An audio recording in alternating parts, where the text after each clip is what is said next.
వారికి గుర్తు చేయడానికి, ప్రజల్ని కూడా అప్రమత్తం చేయడానికి ఈరోజు మా పార్టీ తరఫున ఈ పత్రికా సమావేశానికి మిమ్మల్ని ఆహ్వానించడం జరిగింది.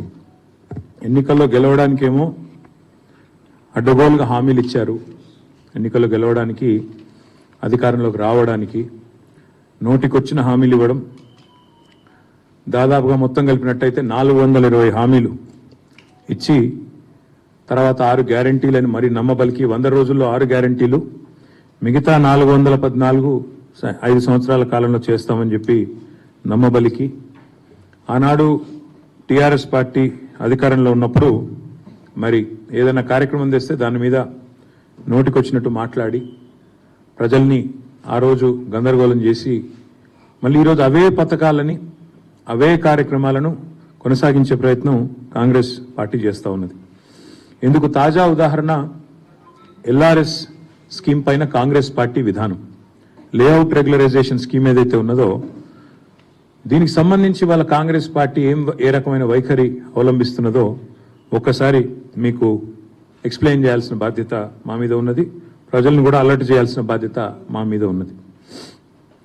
ఆనాడు ఎల్ఆర్ఎస్ బీఆర్ఎస్ ప్రభుత్వం తీసుకొచ్చినప్పుడు 2020 ఆగస్టు 31 నుంచి అక్టోబర్ 31 వరకు దరఖాస్తులు ఆహ్వానించడం జరిగింది. అందులో భాగంగా 25,44,000 దరఖాస్తులు ఆ రోజు ప్రజలు ఇవ్వడం జరిగింది. ఆ రోజు లేఅవుట్ రెగ్యులరైజేషన్ కోసం మరి కొంత ఫీజు కూడా, నామినల్ ఫీజు ఒక 1000 రూపాయల చొప్పున నామినల్ ఫీజు కూడా పెట్టడం జరిగింది. అయితే కోమటిరెడ్డి వెంకటరెడ్డి గారు ఆనాడు ఎంపీ, ఈరోజు మంత్రి, ఆయన స్వయంగా పోయి కోర్టులో కేసేశారు. ఇది అన్యాయము అని చెప్పి కేసేయడమే కాకుండా ఆయన ఏమన్నారంటే పాత విధానంలోనే రిజిస్ట్రేషన్లు చేయాలి, మీరు ఎల్ఆర్ఎస్ అని పెట్టి ఈ రకంగా చేయడం అన్యాయము అని చెప్పడమే కాకుండా ఆయన ఎన్నికల ప్రచారంలో కూడా దీన్ని ఒక అస్త్రంగా వాడుకున్నారు. ఎల్ఆర్ఎస్ గుదిబండలాగా మారింది, దీన్ని తక్షణమే రద్దు చేయాలి, ప్రజల్ని ఇబ్బందులు గురి చేస్తున్నారు మీరు అని చెప్పి కోర్టుకు కూడా పోయినారు ఆనాడు ఈరోజు మంత్రి గారు, ఆనాటి ఎంపీ కోమటిరెడ్డి వెంకటరెడ్డి గారు. అదేవిధంగా ఆ రోజు టీఆర్ఎస్ ప్రభుత్వం మరి అప్పుడు ఇదే పద్ధతుల్లో ఈరోజు కాంగ్రెస్ ఏదైతే చెప్తున్నదో, కాంగ్రెస్ ప్రభుత్వం ఏదైతే చెప్తున్నదో అదే పద్ధతుల్లో కొన్ని మార్గదర్శకాలు వెలువరించి మరి ఎల్ఆర్ఎస్ క్రమబద్ధీకరణ చేయాలనే ప్రయత్నాన్ని ప్రభుత్వం ఆనాడు చేసింది.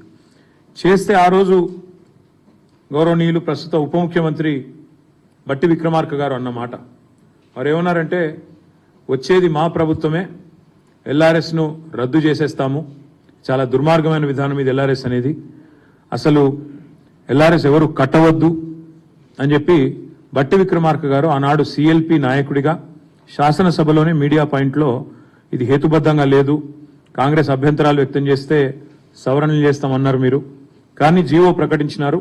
ఇప్పటికే న్యాయ పోరాటం చేస్తున్న వెంకటరెడ్డి గారికి నేను సంఘీభావం చెప్తా ఉన్నాను, హైకోర్టులో బిల్లు కూడా వేస్తున్నా అని అది చెప్పినారు. చెప్పడంతో పాటు అసలు ఎల్ఆర్ఎస్ రద్దు చేస్తాము, ఎవరు కట్టవద్దు అని బట్టి విక్రమార్క గారు కూడా చాలా స్పష్టంగా కామెంట్ చేసినారు.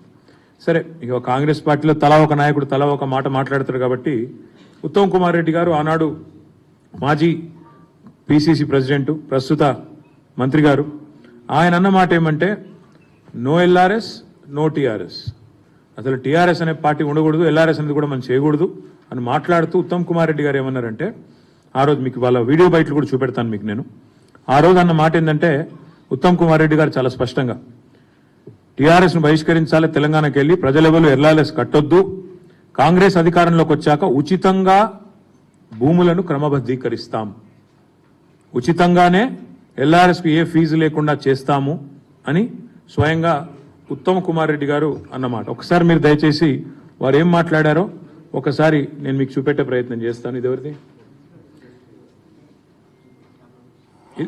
ఇది బట్టి విక్రమార్క గారు. పార్టీ సంబంధించిన నాయకత్వం కానీ రాష్ట్ర ప్రభుత్వం కానీ రాష్ట్ర ప్రజలపైన ఏదో రకంగా పెద్ద ఎత్తున పడి పన్నుల పేరు మీదనో లేదా ఇంకో దాని పేరు మీదనో వాళ్ళ రక్తాన్ని పీల్చాలనేటువంటి ఆలోచనతో రాష్ట్ర ప్రభుత్వం ఉంది. అన్ని రిజిస్ట్రేషన్లు ఆపి పెద్ద భయాందోళనకు గురి చేస్తా ఉన్నారు. ఈ రోజు రాష్ట్రంలో మీరు ఎల్ఆర్ఎస్ కడితేనే రిజిస్ట్రేషన్ అంటున్నారు. రిజిస్ట్రేషన్ ఆపే హక్కు మీకెవడిచ్చిందండి? మేము రాష్ట్ర ప్రజలందరూ కూడా కాంగ్రెస్ పార్టీ పక్షాన విజ్ఞప్తి చేస్తా ఉన్నాం. భయపడమాకండి. నేను నిన్న మొన్న ఇబ్బడిగా మీరు తీసుకొచ్చిన అప్పులన్నింటినీ కట్టడానికి ఆ అప్పుల భారం ఈ రోజు ప్రజల మీద వేస్తా ఉన్నారు ఈ రకంగా. సో ఇది మంచిది కాదని మేము గతంలో కూడా చెప్పాం. ఇంకా 2-3 సంవత్సరాల తర్వాత ఇంకెట్లా ఉంటుందో ఒక్కసారి ఆలోచిస్తేనే భయాందోళనగా ఉంది. ఈ భారాన్ని భరించలేక ఒక అర్థం చేసుకుని ఒక కంక్లూజన్కి వచ్చారు. ఎన్నికలు ఎప్పుడు వస్తాయా, దీన్ని ఎప్పుడు పడిద్దామని. మీరెవరు ఆందోళన పడబాకండి అని చెప్పి నేను వారికి విజ్ఞప్తి చేస్తూ, వీలైతే వాళ్ళు కట్టబాకండి. మీ అందరికీ వెసులుబాటు కలిగిస్తాం. వాళ్ళకి వీలైతే కట్టబాకండి, మీకు అందరికీ వెసులుబాటు కలిగిస్తాం. ప్రజల రక్తమాంసాలు పీలుస్తున్నారు. ఆనాడు ప్రతిపక్షంలో ఉన్నప్పుడేమో ఎల్ఆర్ఎస్ కు ఫీజు కట్టండి అంటే రక్తమాంసాలు పీల్చేస్తున్నారని. మరి వాళ్ళ బట్టి విక్రమార్క గారు సమాధానం చెప్పాలా? మరి మీరు కూడా ఇప్పుడు రక్తమాంసాలు పీలుస్తున్నారా, లేక ఫీజులు కట్టమని ఏదైతే సేమ్ మేము ఏదైతే ఫీజు చెప్పామో అదే పెట్టి మీరు మార్చి 31 లోపల కట్టాలని చెప్పి మెడ మీద కత్తి పెట్టి ఈ రాష్ట్రంలోని మధ్యతరగతి ప్రజల రక్తమాంసాలను తాగుతున్నారా చెప్పాలా?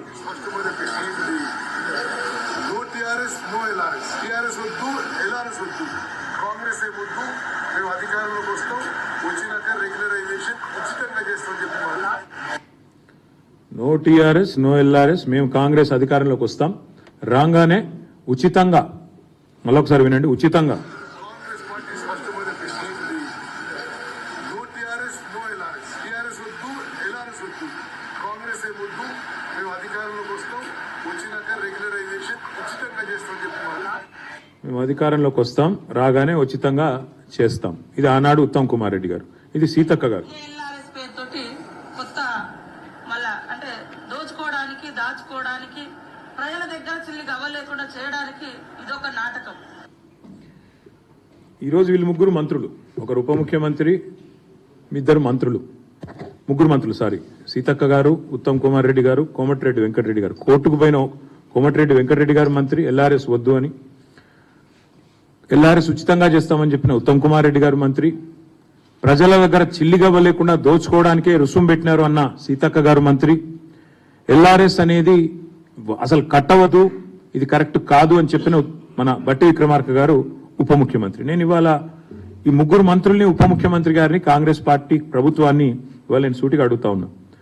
ప్రజల నుంచి 20,000 కోట్ల రూపాయలు తోలు వలిచి వసూలు చేయడానికి మీరు వేసిన ఎత్తుగడ ఇది కాదా? మీరు చెప్పిన మాటల్లో విశ్వసనీయత ఉంటే, మీరు ఆనాడు ప్రతిపక్ష పార్టీగా మీరు చెప్పిన మాటల మీద మీకే విశ్వాసం ఉంటే, ఇవాళ మరి ఈ రకమైన ఎల్ఆర్ఎస్ కార్యక్రమానికి మీరు ఎందుకు తెరదీశారు? మార్చి 31 లోపల ఖచ్చితంగా కట్టి తీరాలి అని మీరు ఏదైతే చెప్తున్నారో ఇది మరి ఎంతవరకు సమంజసం మీరే చెప్పాలా?